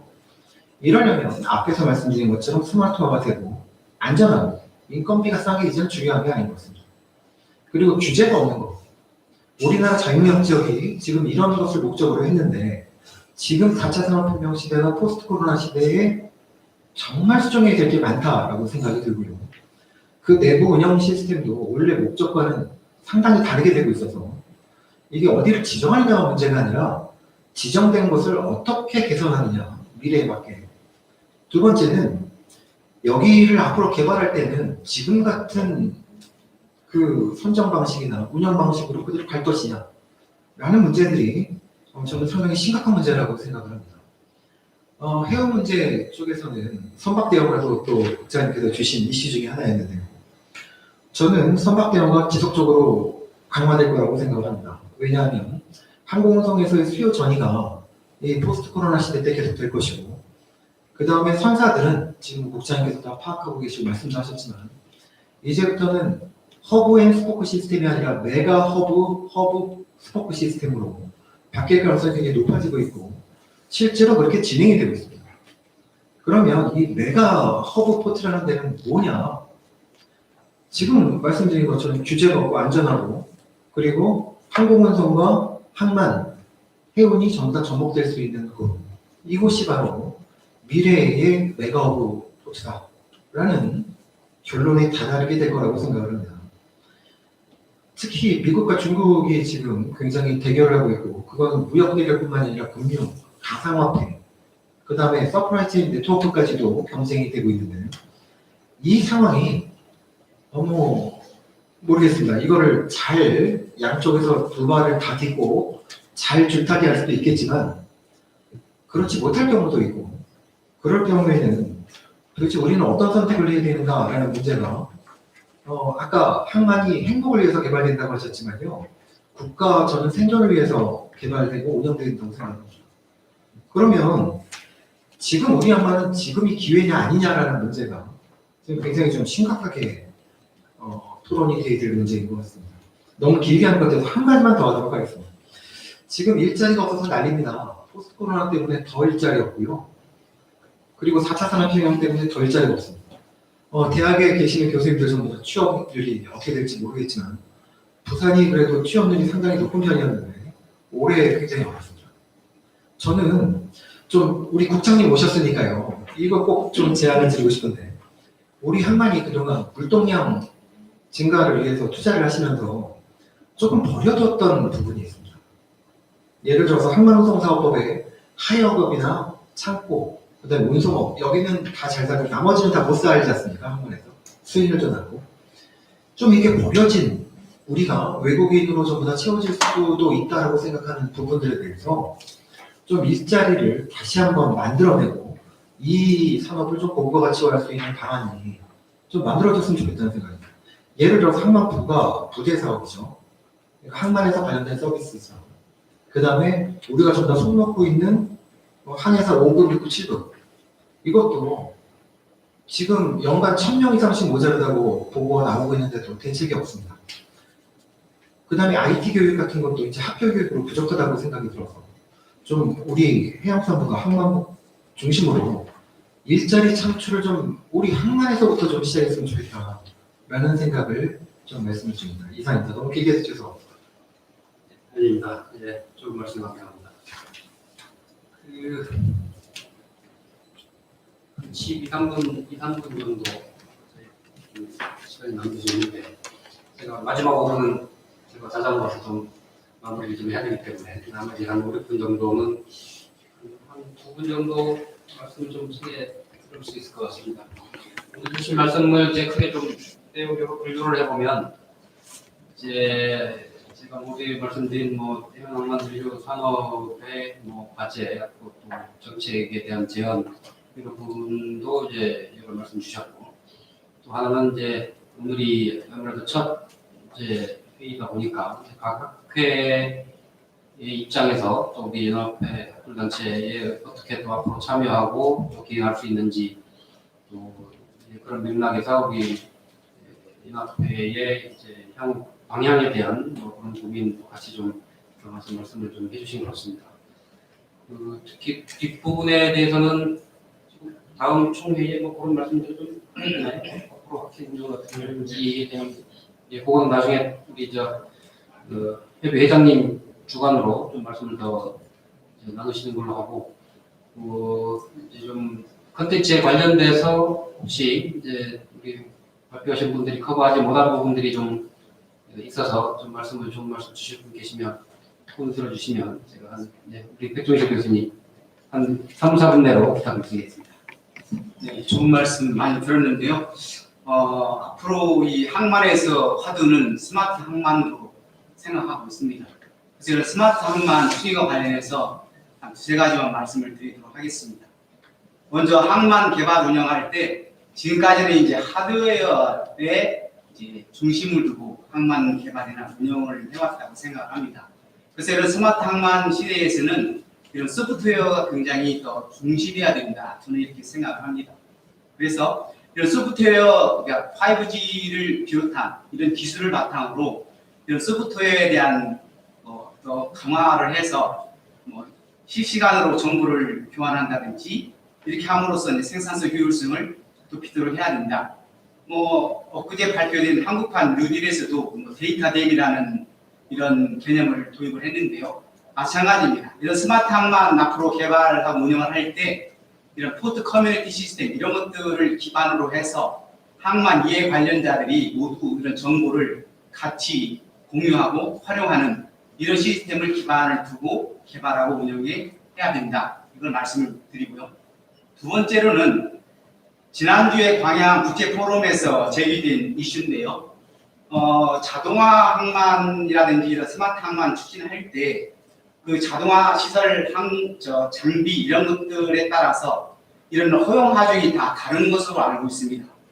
그리고 지금 현재는 이런 자동화 항만 개발할 때 이런 그 엔지니어링사를 중심으로 이런 자동화 항만 개발 계획이 추진이 되고 있는데요.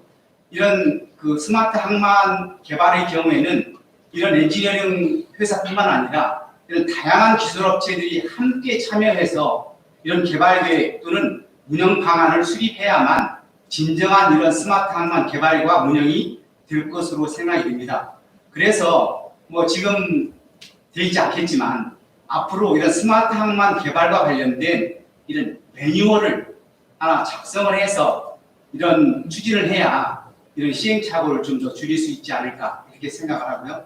세 번째, 뭐 오늘 중요한 주제들 많이 말씀하셨지만 스마트 항만을 추진할 때는 반드시 인재의 재교육과 양성 부분이 반드시 뒷받침이 돼야 될 거로 생각이 듭니다. 그래서 해양부가 이런 인재 양성 재교육과 관련된 주무부서는 아니지만 이 해운항만 핵심 부서로서 교육부라든지 과기부라든지 이런 부분과 함께 협력을 해서 인력 양성과 재교육에 대한 이런 문제를 시급히 체계적으로 마련하고 추진해야 된다고 생각합니다. 이상입니다. 예, 좋은 말씀하시고 힘있게 간결하게 말씀해 주셔서 감사합니다. 한 분 더 박 교수님 예, 말씀해 주시죠. 그다음에 이제 그 스마트화 시대인데 항공공사가 특성화 차별화보다 이제 아마 통합화 쪽으로 가야 되지 않나 생각됩니다. 지금은 항공공사들이 좀 더 이제 통합해서 이렇게 더 어떻게 특성화시 진행을 하는 것이 낫지 않다는 판단을 했습니다. 네, 이상입니다. 예, 어려운 숙제를 주시네요. 아시겠습니다만 몇 년 전에 용역도 했었어요. 그 통합하는 걸 했는데 현실적으로 또 정치적으로 추진이 쉽지가 않아서 추진입니다. 더 말씀을 들었으면 좋겠습니다만 이제 마무리를 좀 해야 될 것 같습니다. 저는 뭐 주신 말씀 뭐 다시 되풀이하기보다는 이제 주신 말씀하고 제가 또 미리 생각해왔던 것들을 중심으로 해서 앞으로 우리 저희 부 입장에서도 고민이 되고 특히 제가 항만 정책을 책임지고 있는 입장에서 요새 고민이 되는 화두 숙제를 좀 말씀을 드리면서 이제 이런 부분들을 유념해서 앞으로 좀 연구를 해주시면 어떤가 하는 그런 제안의 말씀 겸해서 말씀을 한번 드리고 마무리를 하는 것 어떨까 하는 생각이 듭니다.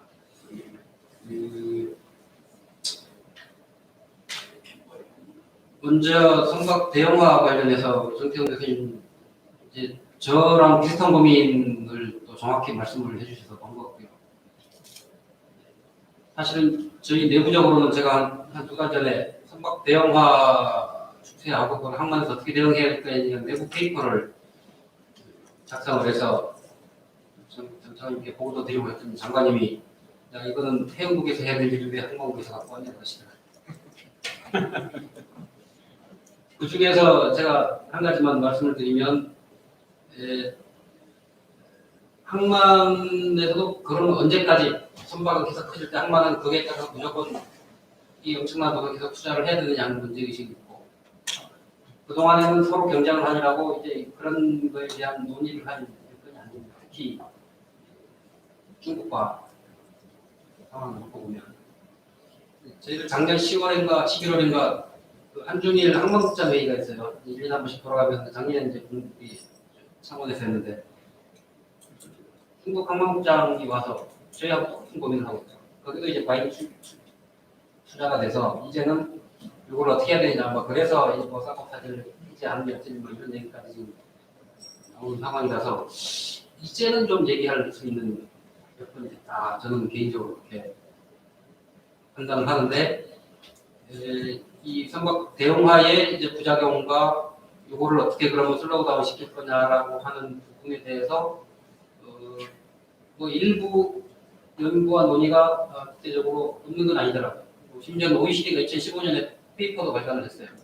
제가 보니까 결론은 좀 두리뭉실하게 해놨던데 그거는 이제 국제기구의 특성상 아마 스터디는 많이 했을 텐데 강한 결론을 담지 못해서 두리뭉실하게 표현하고 말았던데 이 지금 정태훈 교수님 처음에 말씀하신 그런 부분에 대해서 과연 구체적으로 그걸 학술적으로 좀 다뤄볼 필요가 있다. 그래서 막 대응하의 어떤 어두운 측면, 그림자와 그러면 항만 당국 입장에서는 어떻게 그러면 공교롭게 세계 10대 컨테이너 항만 중에 7개가 중국에 있고 제 부산이 있고요. 싱가포르가 있고 그러면 그 카운트에 따라서 좀 다른데 어떤 통계하면 10개 전부, 어떤 통계하면 유럽 하나 빼고 9개가 다 아시아에 물량 처리 기준으로 있습니다. 그러면 다른 나라는 할 거 없이 한국하고 중국만 합의를 하면 항만 측에서의 연합된 대응도 불가능하지 않다. 일단 저희는 정부 당국 간에는 뭐 그런 논의를 해보자라고 하는 1차적인 공감되는 형성을 했습니다. 어쨌든 이런 부분들이 조금 더 뭐 저희들 일부 정책 당국자 머릿속에만 게 아니라 좀 더 이제 퍼블릭리 좀 논의하고 뭐 대안들이 마련되면 좋겠다 하는 그런 생각을 좀 해봅니다. 또 하나는 항만의 투자 운영과 관련해서 일부 그 교수님 말씀하셨나요? 김 교수님 말씀 주셨나요? 지금 운영사 통합 관계를 말씀하셨는데 저희들이 이제 부산항 제2신항을 이제 만드는 것으로 이제 작년에 말씀을 드렸습니다. 저희들 큰 고민 중에 하나가 우리가 1신항 때는 처음에 9선석을 삼성 줬다가 뭐 주체가 바뀌고 3선석, 6선석이 지금 짜겨져 있고 나머지는 3선석 내지 4선석씩 이제 운영이 되고 있잖아요. 그럼 이게 최선이냐? 최선은 아니라는 부분에 대해서는 대부분 다 공감을 하시는 것 같아요. 그러면 새 항만을 만들면 어느 정도 단위로 이걸 운영을 시키는 게 최선이냐라고 하는 부분에 대해서 저희들 물류과장한테 야 그런 거에 대해서 우리가 고민했던가 뭐 외부하고 이렇게 해서 좀 충분히 연구된 게 있냐 게 별로 없대요. 그래서 그냥 감각적으로 한 6선석으로 묶어볼까? 7선석으로 묶어볼까? 뭐 이 고민을 저희들이 지금 하고 있습니다. 이런 부분에 대한 논의도 좀 해주시면 좋겠다. 그 과정에서 항만공사 말씀하셨는데 뭐 통합까지는 그렇다 치더라도 항만공사의 역할이 어디까지 해야 되느냐. 그래서 저희들 컨테이너부도 같은 경우에는 좀 이제 방파제하고 항로 전설하고 이 호환하는 것까지는 정부가 재정을 하고 이제 위에 이제 부도 매립해가지고 장비 들고 와서 운영하는 거는 민간 자본 투자해서 유치해서 하는 이런 일시라는 이제 그런 기적을 골격을 가지고 있잖아요. 근데 일부 부도는 항만공사를 했습니다. 그리고 이제 항만공사의 역할이 어디까지 가야 되는 게 우리나라 상황에서 그런 가장 바람직하냐라고 하는 그런 논의들도 있어야 되고 그 말의 뒷면은 동전의 뒷면은 GTO들의 참여를 우리가 어떻게 봐야 될 것이냐 하는 문제에 또 동전의 뒷면이기도 합니다. 그래서 그런 부분에 대한 논의들이 좀 있으면 좋겠고요. 스마트 항만 말씀 주셨는데 지금 해수부에서는 여러 가지 뭐 다양한 용역과 R&D와 이런 거를 지금 동시다발적으로 진행을 하고 있습니다. 그래서 저희 국 소관인데도 제가 다 일일이 컨트롤을 못할 정도로 다양한 프로젝트를 동시에 진행되고 있는데 그래서 너무 산발적으로 하면 안 되겠다. 그래서 전체를 코디네이션 해야 된다라고 하는 이제 과제는 안고 있고 그래서 각 R&D 용역하는 팀끼리의 이제 협의체를 만들어 놨고 또 여기에 참여를 하지 않으시는 전문가분들을 또 저희들이 자문단으로 위촉을 해서 또 전체를 논의를 하고 거기에는 교수님 말씀하신 대로 뭐 우리 엔지니어링 상만 참여한 게 아니고 뭐 IT 기업 뭐 다양한 분야의 전문가분들을 모셔서 그런 걸 하려고는 하는데 이제 우리가 해외 몇몇 항만의 몇몇 선석에서 뭐 자동화했다는 뭐 이제 사례들을 보고 있잖아요. 그러면 오전에 해국장님 발표에서 뭐 표현이 한국형 스마트 항만이 있는데 한국형이란 말은 이제 어떤 분들은 좀 부정적으로들 이제 우리가 과거에 한국형이라는 거를 좀 부정적으로 써온 사례들이 많이 있기 때문에 뭐 저도 그 용어를 아주 좋아하진 않습니다만 이제 취지는 우리가 무작정 해외 사례를 쫓아갈 게 아니고 우리는 우리 나름의 여러 가지 IT 관련 기술이 얼마든지 있기 때문에 국내 기술을 어떻게 잘 집대성해서 우리 실정에 맞는 스마트 항만을 만들어낼 것이냐. 그래서 그거를 이제 어디 특정 항만의 일정 규모로 한번 해보자라는 게 저희들이 어제 대통령께서 말씀하신 한국판 유일의 이제 항복지가 들어가 있는 거고요.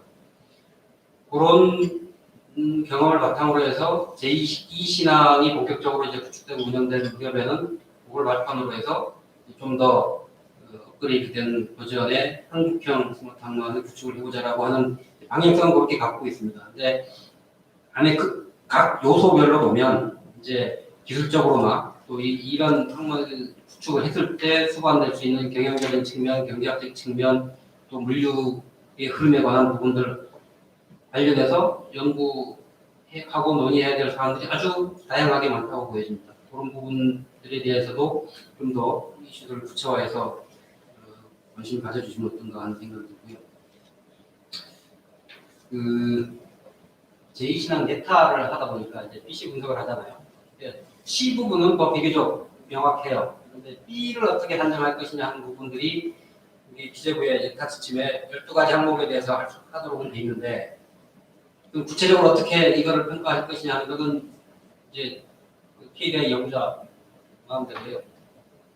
그런 부분들에 대해서 우리 쪽에서의 충분한 더 많은 연구와 그거를 가지고 이제 이를 가지고 좀 얘기를 하는 그런 상황까지 좀 갔으면 좋겠는데 그런 부분들이 저희들 쪽의 준비가 좀 아쉽다 하는 생각을 갖고 있고 그래서 그 부분은 저희들 나름대로도 연습도 하고 이렇게 해서 진행을 하고 있습니다만 우리 학회 차원에서도 좀 더 같이 참여를 해주시면 어떤가 하는 생각이 들고 마지막으로 오늘 이제 말씀 주신 내용 중에 이제 물동량 말씀들이 제법 나오셨어요. 그래서 코로나 시대 물동량이 그래도 준다고 봐야 되지 않겠냐 하는 게 현재의 이제 대체적인 컨센서스인데 그 관련해서 하나는 이 수요 예측을 지금 저희가 KMI 수요 예측센터라는 데를 만들어서 이제 저희 예산을 주고 하고 있는데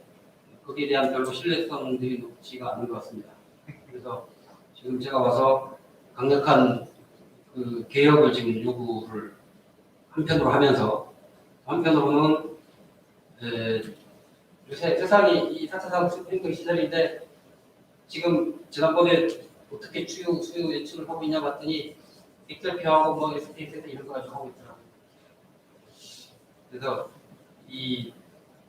뭐 인공지능을 도입을 하든 뭐를 도입을 하든지 해서 지금 현재 우리 어베일러블한 기술을 동원을 해서라도 이 분양 수요 측에 대한 것을 좀 더 정교화하고 강화해 나가겠다고 하는 문제의식을 갖고 있는데 이게 뭐 저희 쪽 책임입니다. 저희하고 KMI 책임이긴 합니다만 이제 그런 거에 대한 논의들이 별로 없는 것 같아요. 사실은 저희나 KMI 쪽에서 논의 기회를 제공을 안 했겠죠. 근데 그 부분은 제가 강력하게 지금 KMI에 요구를 하고 있고 그래서 KMI가 뭐 1년에 한 번씩 전문가들한테 설문조사 하던데 그런 거 가지고는 안 되고 좀 더 실질적인 논의를 할 수 있는 그런 기회를 마련하도록 지금 제가 요구를 하고 있으니까 그게 좀 정리가 되면 우리 밖에 계신 분들하고 공유를 좀 할 생각입니다. 그래서 그때 좀 이제 여건이 되시고 좀 초청이 되시면 같이 참여해서 수요예측 부분 좀 더 정교한 부분에도 참여도 해주시고 또 우리 학회에서도 좀 관심을 좀 논의를 해주시면 어떨까 하는 생각이 들고요. 마지막으로 이제 저희 정책당국 입장에서는 지금 맞이하고 있는 거에 가장 큰 불확실성인 것 같습니다. 이제 코로나 포스트 코로나인지 위드 코로나인지 더블 코로나인지는 모르겠습니다만 결국은 저희들이 공교롭게 지금 향후 10년간의 항만 기본 계획을 수립을 하고 있어요. 21년부터 하고 있는. 그게 출발이 작년에 KMI에서 한 물동량 전망을 기초로 해서 하고 있는데 작년에 한 이 물동량 전망이 과연 내년 후내년 얼마나 맞을지 모르겠습니다. 통상은 10년 계획인데 5년쯤 되면 수정 계획을 하는데 이번에는 한 2년 후에 다시 한번 물동량 전망을 해서 일부 보완을 해야 되지 않을까 하는 정도로 저희들이 지금 불확실성의 시대에 있는데 결국은 그에 대응하는 방법 중에 하나는 유연한 대응이겠죠. 그런 상황 변화에 기민하게 좀 대응해야 되는 그런 과제들을 갖고 있는데 이런 부분들을 염두에 두고 이제 앞으로 좀 우리 연합회에서 논의해 주시면 어떤가 하는 생각이고 그래서 구체적인 제언을 드린다 그러면 이제 뭐 다음 하반기 대회가 될지 모르겠습니다. 내년 또 이제 추진계가 될지 모르겠습니다. 어쨌든 코로나 시대에 해상 운송, 해상 물동량의 어떤 전망과 이제 거기에 따른 우리 해운 기업, 해운 조직 당국의 또 대응, 또 항만 쪽에서의 대응, 뭐 이런 부분들을 좀 더 심도 있게 논의를 해주시면 어떨까 하는 제언의 말씀을 드리면서 좀 길어졌습니다만 제 발표 마치고 이상으로 두 라운드 테이블 모두 마치도록 하겠습니다. 참여해주신 모든 분들께 감사드립니다. 고맙습니다. 예, 감사합니다. 잘 들었습니다. 그 긴 시간 동안 라운드 테이블 진행해 주신 해운사업부 관광국의 김성범 부장님께 다시 한번 박수 한번 부탁드립니다.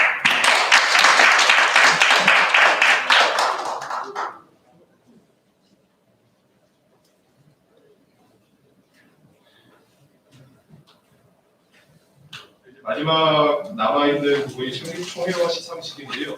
너무 긴 시간 동안 진행을 하셔서 그래서 5분 정도 잠시 쉬는 시간을 좀 가지셨다가 브레이크를 하셨다가 저희가 지금 2시 16분이니까 2시간 20분 정도 더 진행을 할 수 있도록 하겠습니다. 잠시 휴식하시고 진행하겠습니다. 감사합니다.